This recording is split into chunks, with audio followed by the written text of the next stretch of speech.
हे students, आज की इस वीडियो में हम बात करने वाले हैं mRNA वैक्सीन फॉर कोरोना के बारे में। कोरोना पेंडेमिक ने हम सभी को एक चीज सिखाई है कि जब हमें आवश्यकता पड़े तो हमें आविष्कार करना ही पड़ता है।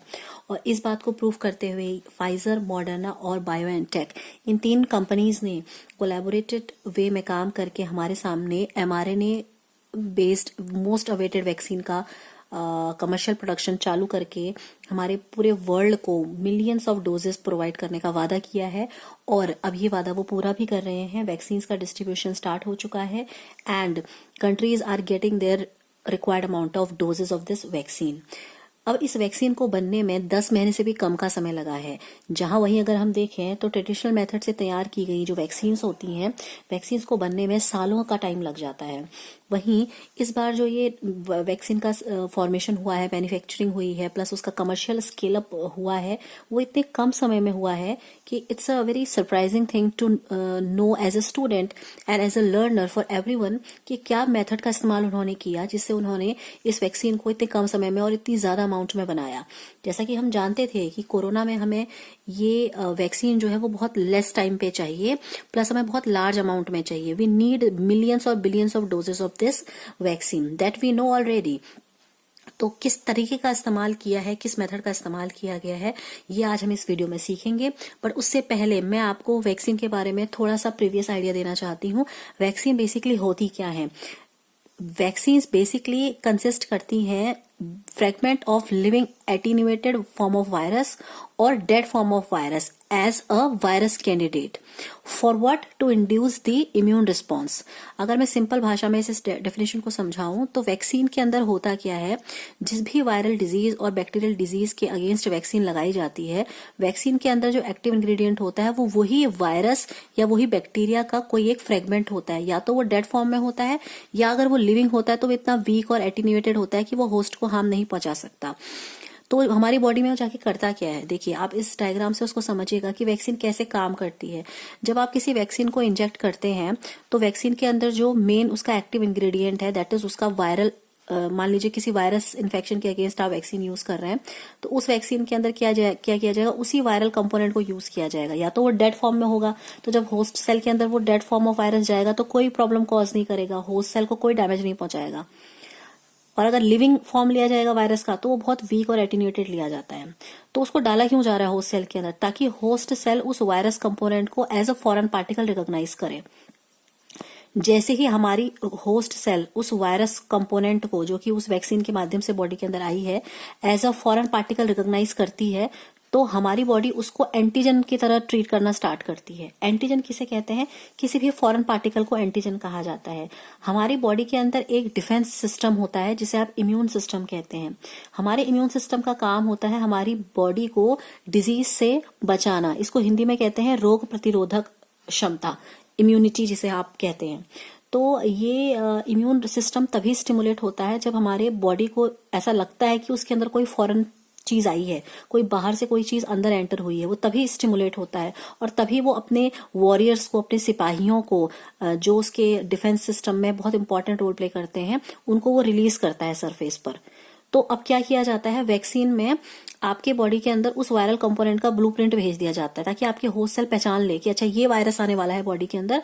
तो तुरंत आपका इम्यून सिस्टम जो है वो इंड्यूस हो जाता है। जैसे आपका इम्यून सिस्टम इंड्यूस होता है वो अपने इम्यून सिस्टम से कुछ सेल्स को भेजना स्टार्ट कर देता है, जैसे कि एंटीबॉडीज।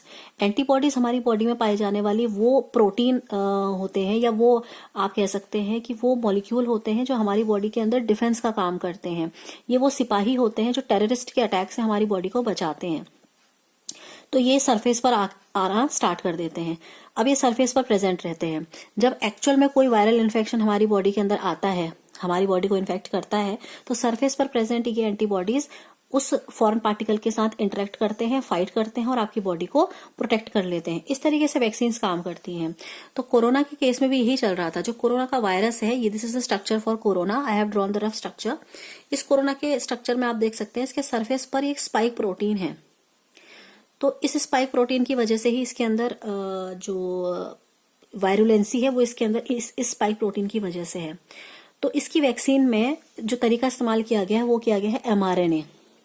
अब mRNA वैक्सीन क्या है, इसमें mRNA का इस्तेमाल किया गया। इस वैक्सीन के अंदर जो मेन इंग्रेडिएंट है वो इस वायरस का कोई पार्ट नहीं है, ना तो डेड वायरस लिया गया है, ना ही उसका कोई पार्ट लिया गया है। यहाँ पर इस वैक्सीन में जो मेन इंग्रेडिएंट है वो है mRNA। mRNA क्या करता है, इस mRNA के पास इस प्रोटीन को बनाने का कोड होता है। तो basically Pfizer, Moderna, BioNTech company के थ्रू बनाई गई इस mRNA वैक्सीन का इस्तेमाल किया जा रहा है एज अ वायरल कैंडिडेट। तो इन्होंने मैसेंजर आरएनए को इस्तेमाल किया as a candidate, viral candidate. तो ये एमआरएनए जब जाता है बॉडी के अंदर तो इस एमआरएनए के पास कोड होता है इस स्पाइक प्रोटीन को बनाने का। तो ये ह्यूमन सेल के अंदर जाता है और ह्यूमन सेल के अंदर पाए जाने वाले एसीई प्रोटीन के साथ बाइंड करता है, और एसीई प्रोटीन के साथ बाइंड करके ये जो कोड लेके आया था अंदर ये एमआरएनए, ये डिकोड होता है। और जैसे ही एमआरएनए डिकोड होता है, एमआरएनए का काम ही होता है प्रोटीन बनाना। अब एमआरएनए जो कोड लेके आया होगा उसी कोड के अकॉर्डिंग वो प्रोटीन बनाता है। तो यहाँ ये एमआरएनए कोड लेके आया है कि इसको इस स्पाइक प्रोटीन की सिंथेसिस करनी है। तो जैसे ही ये हमारी सेल के अंदर जाएगा ये स्पाइक प्रोटीन बनाना स्टार्ट कर देगा। हमारा इम्यून सिस्टम इस स्पाइक प्रोटीन को as a foreign particle recognise करेगा और तुरंत एंटीबॉडीज का प्रोडक्शन स्टार्ट कर देगा, क्योंकि हमारी बॉडी को लगता है कि कोई टेररिस्ट है, कोई फॉरेन पार्टिकल है जो अंदर एंट्री कर रहा है, अब मुझे अपने वॉरियर्स को सरफेस पर छोड़ देना चाहिए। तो जैसे ही आपका immune system in spike protein को रिकॉग्नाइज करता है कि उसकी बॉडी के अंदर कोई फॉरेन पार्टिकल आए हैं, वो एंटीबॉडीज का प्रोडक्शन स्टार्ट करता है।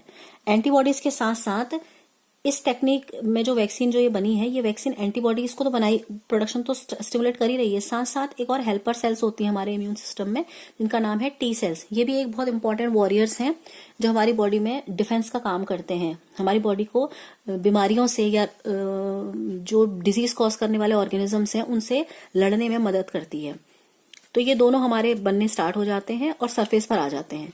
अब अगर कोरोना एक्चुअल में हमको इन्फेक्ट करता है तो ये जो सरफेस पर प्रेजेंट एंटीबॉडीज और टी सेल्स हैं, इनके बनने का टाइम बच गया। तो जैसे ही एक्चुअल में कोरोना का वायरस इन्फेक्ट करेगा तो ये जो ऑलरेडी प्रेजेंट एंटीबॉडीज और टी सेल्स हैं वो इस वायरस के साथ इंटरेक्ट करेंगे, इसके साथ फाइट करेंगे और हमको प्रोटेक्शन प्रोवाइड करेंगे। इस तरीके से आपका ये वैक्सीन काम करेगी। लेकिन इस वैक्सीन के साथ जब ये वैक्सीन बनाई गई है तो फाइजर को इसमें बहुत सारी चीजें जो हैं वो ध्यान देने वाली बात है। पहला तो है कि इनको ये मेथड ऐसी बनानी थी कि इससे ये मिलियंस और बिलियंस ऑफ डोजेस इसकी बना सकें।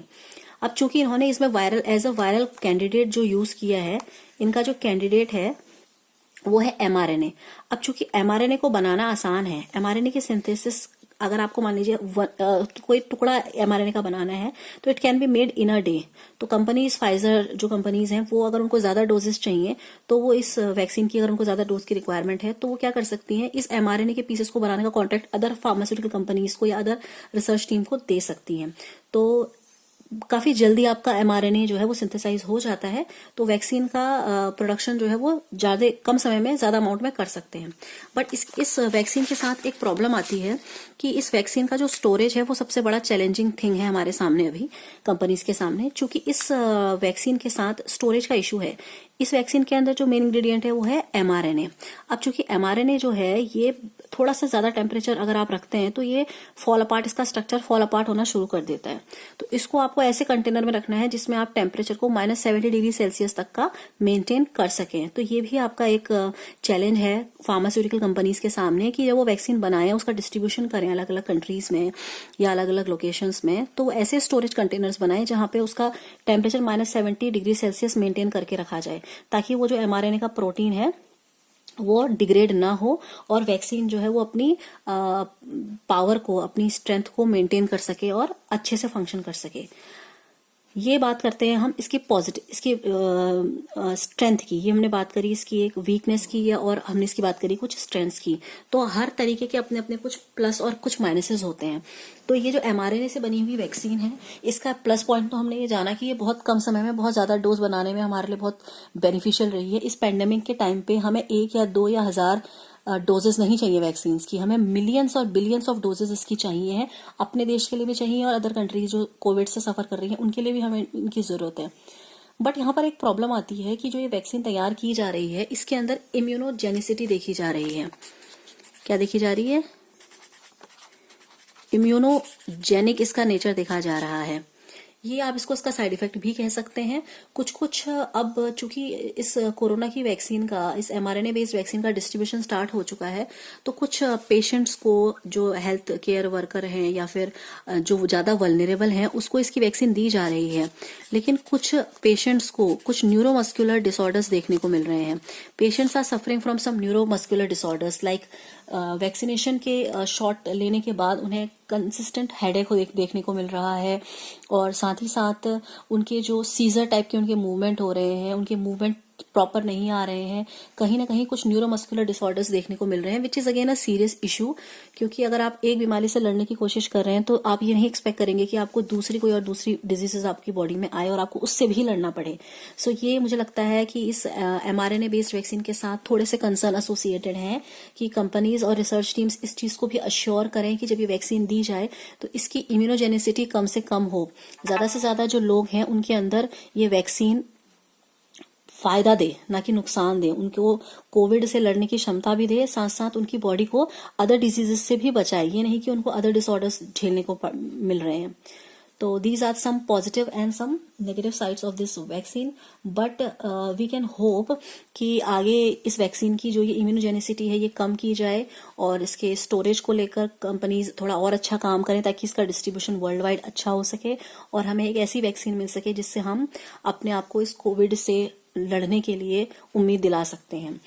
पॉजिटिव साइड ये रही है कि यूएस एफडीए ने इसको इमरजेंसी सिचुएशंस में यूज करने के लिए अभी अप्रूव किया है, और देखते हैं कि आगे कितनी डोजेस हमारी कंपनीज जो हैं वो आगे और हमें प्रोवाइड कर सकती हैं, और कैसे पूरा का पूरा वर्ल्ड जो है इस कोविड-19 से लड़ने के लिए तैयार हो सकता है। Thank you so much.